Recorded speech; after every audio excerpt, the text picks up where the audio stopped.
malinaw sa aming plano kay bilang supplier sa pamumuno ng amin or ating mga facilitators sa kumpanya.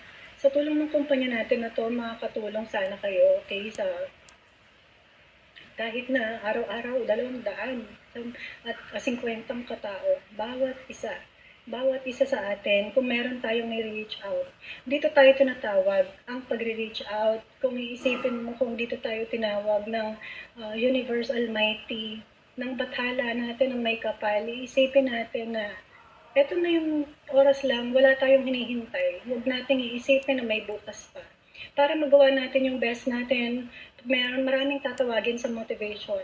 Maraming tatawagin sa ganitong klase ng trabaho. Dahil ito, totoong trabaho. Wala tayong hihintay na sweldo. Ako, hangad ko lang inyong kita na 20 mil, no? At 9,000, pantustos nyo sa pangangailangan nyo, ng mga pamilya nyo, pambili nyo ng gulay nyo, prutas nyo, coconut oil nyo, lahat dito dapat galing sa Pilipinas. At iba pang mga vitamina nyo, mga dietary supplements nyo, mga pambayad nyo sa inyong mga kuryente at tubig na alam naman natin, dinaya na nila na hindi talaga tayo natutulungan. Sobrang nilulublob tayo sa putikan, hindi natin mabayaran, pati internet, di natin ma-afford.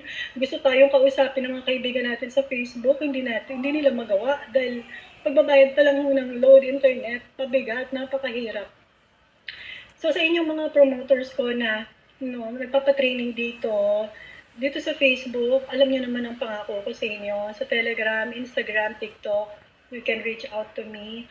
Huwag niyo lang ako yung iboto, kundi sarili niyo. Iboto niyo yung sarili niyo, panalunin natin, tayo mismo, ang mga sarili natin. Kahit hindi natin isipin kung ano yung, desisyon ng ibang tao sa sarili nila, sa health nila. Importante ikaw. Okay, importante tayo. Ikaw na nandito, may dahilan kung bakit tayo nandito. At alam natin to.